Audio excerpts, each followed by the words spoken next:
ने एनडीटीवी से खास बातचीत की। सुधांशु पांडे मशहूर टीवी शो अनुपमा में वनराज का किरदार निभा रहे हैं। सीरियल में आने वाले ट्विस्ट को लेकर खुलकर उन्होंने बातचीत की। उन्होंने न्यू ईयर प्लान को लेकर भी खुलासा किया। सुधांशु ने अपने न्यू ईयर प्लान को लेकर चर्चा की, क्या कहा और उन्होंने, आइए देखते हैं।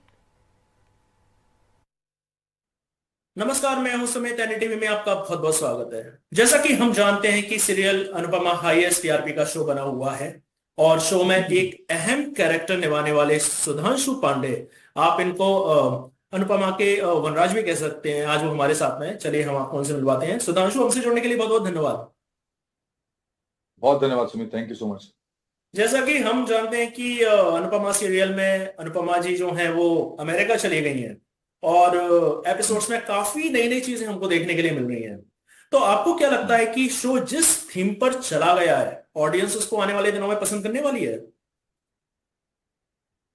देखिए, हम जो कुछ भी करते हैं वो तो ऑडियंस के लिए करते हैं। वो अपने पर्सनल विम्स और फैंसीज के लिए तो नहीं करते हैं।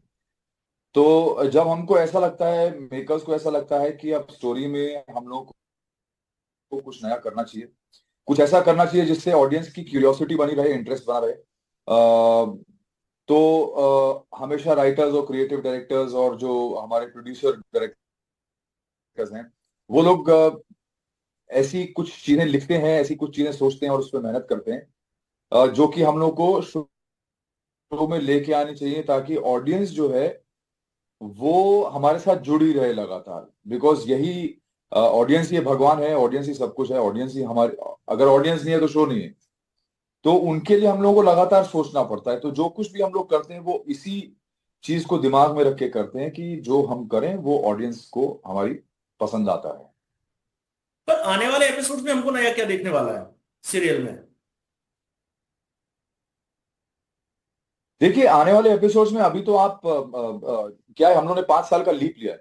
5 साल के लीप में हम लोगों ने एक चीज अभी क्लियर कर दी है कि शाह हाउस जो है, जो वनराज शाह का घर है, वो अब बदल चुका है। वनराज शाह एक अमीर आदमी बन चुका है और वो फिर से कंट्रोल फ्रीक बन गया है, थोड़ा चेंज हो गया है, उसकी मूछें निकल गई हैं, चश्मा लग गया है। तो बहुत सारे उसके जो इंटरपर्सनल चेंजेस हैं उसकी वजह से उसको एक्सटर्नल चेंजेस भी दिखाए जा रहे हैं। और अनुपमा की एक जर्नी दिखाई है जो अमेरिका चली गई है, और वहां का एक बैकड्रॉप हमको देखने को मिलेगा। तो शो में दो अलग अलग बैकड्रॉप अब देखने को मिलेंगे। तो वो एक नया फ्लेवर लेके आने वाला है, एक नई फ्रेशनेस लेके आने वाला है। और उसमें हम अपनी जो कहानी है, जो रिलेशनशिप्स के डायनामिक्स हैं, उनको फिर से उसी तरह से पिरोएंगे, ताकि एक फ्रेश बैकड्रॉप में, एक नए बैकड्रॉप में हमको वही रिलेशनशिप्स और उनके कॉम्प्लिकेशंस और उनकी डायनामिक्स देखने को मिले। क्या वनराज का जो अकड़ू हुआ, मतलब अकड़ू जो नेचर है, वो भी क्या हमको बदला हुआ नजर आएगा? अकड़ू नेचर तो बदल चुका था ना बहुत जमाने से। इनफैक्ट वनराज शाह बहुत अलग किस्म का इंसान हो गया था। वनराज बहुत ही सॉफ्ट और वल्नरेबल और आवाज ना निकलने वाला इंसान बहुत टाइम तक बन गया था। बट अभी क्योंकि उसकी एक नौकरी लगी थी जिसके बाद वो बहुत सक्सेसफुल हुआ है, बहुत अमीर हो गया है, तो फिर से उसका कॉन्फिडेंस वापस आया है और फिर से उसका जो वो रौब था पहले, वो रौब अब वापस आया है। तो वनराज अभी मेरे ख्याल से रौबदार ही रहने वाला है काफी वक्त तक। जैसा कि हम जानते हैं कि आज क्रिसमस है, तो क्रिसमस को लेकर आपकी क्या तैयारियां हैं? आप, मुझे लग रहा है, घर पे ही हैं आज, आप शूट पर नहीं गए हैं। हाँ, आज मैं घर पे हूँ। क्रिसमस को लेके कुछ ऐसी खास तैयारियां, बिकॉज हम लोग देखिए, मैं तो वैसे तो हर खुशी में हम लोग खुश होते हैं, बट पर्सनली सेलिब्रेट क्रिसमस हम लोग ऐसा कुछ खास नहीं करते। अगर कहीं पे किसी के यहाँ कोई पार्टी होती है, कुछ डिनर या गेट टुगेदर होता है तो जाते हैं। अदरवाइज तो मैं तो सनातनी हूँ और मैं सनातन धर्म को फॉलो करने वाला हूँ। तो मैं ज्यादातर वही चीजें करता हूँ जो मुझे पर्सनली करनी होती है घर पे सेलिब्रेशन के हिसाब से। बट जैसे मैं शिव भक्त हूँ तो महाशिवरात्रि पे कुछ खास चीजें कर लेता हूँ। तो इस तरह के ओकेजन्स पे क्रिसमस को मैं एक ऐसा त्योहार मानता हूँ जहाँ पे सब लोग बहुत खुशियां मनाते हैं, बहुत सारी पार्टीज होती हैं, बहुत सेलिब्रेशंस होते हैं नाइट क्लब्स में, इधर उधर रेस्टोरेंट्स में बहुत सारे लोग सेलिब्रेट करते हैं। तो वो बड़ा अच्छा एक वाइब्रेंट माहौल होता है चारों तरफ, वो देख के बहुत खुशी होती है, सुकून मिलता है। और मुझे लगता है कोविड के आने के जाने के बाद से लोगों ने स्पेशली बहुत सेलिब्रेशन करना शुरू कर दिया। शायद people have started living in the moment after that. तो मेरी क्रिसमस की अपनी पर्सनल कुछ खास तैयारी नहीं है, लेकिन जब भी कोई हमें प्यार से बुलाता है तो हम लोग जाते हैं और सेलिब्रेट करते हैं, उनके सेलिब्रेशन में शामिल होते हैं। पर न्यू ईयर को लेकर क्या प्लान है आपका? अब न्यू ईयर आने वाला है। न्यू ईयर के लिए इनफैक्ट हाँ, न्यू ईयर आने वाला है। न्यू ईयर के लिए इनफैक्ट अभी तक हमने कोई भी प्लान बनाया नहीं है, क्योंकि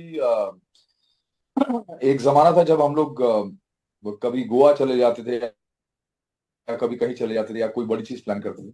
इस साल हम लोगों ने सोचा है कि यार जो भी रैंडम प्लान बनेगा, जो भी ऑन द स्पॉट डिसाइड होगा, वैसा हम लोग करेंगे। We normally stay home with the kids and family, तो हम लोग कहीं बाहर जाते नहीं है वैसे। और अगर कहीं गए तो फिर the kids have to be with us, हम लोग बच्चों को छोड़ के कहीं नहीं जाते हैं। तो कोशिश यही है कि इस साल हम लोग घर पे ही रहें। और अगर कुछ लाइक माइंडेड दोस्त जो मित्र हैं, जो बहुत ज्यादा बड़ा सेलिब्रेशन या बहुत ज्यादा बाहर घूमना नहीं चाहते हैं, वो शायद घर पे आ जाए। दे माइट ड्रॉप इन, और कभी आपके बस जहाँ चार यार मिल जाए पर कभी वही कभी बहुत आपके होगा। साथ ऐसा हुआ है कि आपने कुछ पार्टी ऑर्गेनाइज की हो, मतलब पहले से आपने प्लान करके रखी हो, पर सडनली कुछ शूट आ जाए या तो कुछ ऐसा काम आ जाए और आपको पार्टी छोड़कर शूट के लिए जाना पड़ा है? ऐसा कुछ ऐसा मूवमेंट हुआ है कभी आपके साथ? नहीं, मेरा रिवर्स होता है। मैं हमेशा पहले कंफर्म करता हूँ कि शूट है या नहीं है, और अगर नहीं है तो मैं पार्टी प्लान करता हूँ, अदरवाइज मैं नहीं करता हूँ। नहीं, सपोज अगर आ गया सडनली, हाँ। फिर? नहीं, ऐसा आज तक तो नहीं हुआ है। भगवान की कृपा से कभी ऐसा नहीं हुआ है कि मैंने कुछ बहुत बड़ी चीज ऑर्गेनाइज की हो या पार्टी ऑर्गेनाइज की हो और मुझे सडनली शूट पे भागना पड़े। ऐसा आज तक तो नहीं हुआ, क्योंकि मैं हमेशा आई बिलीव कि यार जब भी इस तरह की कोई चीज प्लान करो तो उसको इस हिसाब से प्लान करो कि उसमें कोई प्रॉब्लम ना आए। तो वो चीज ध्यान में रख के करता हूँ मैं हमेशा। सुधांशु, हमसे जुड़ने के लिए बहुत बहुत धन्यवाद, तमाम जानकारी के लिए बहुत बहुत धन्यवाद। Thank you so much Sumit, thank you. Thank you, thank you. ये थे हमारे साथ अनुपमा सीरियल के वनराज और सुधांशु पांडे, जिन्होंने अपने सीरियल को लेकर हमसे खुलकर बात की। आज के लिए बस इतना ही। नमस्कार।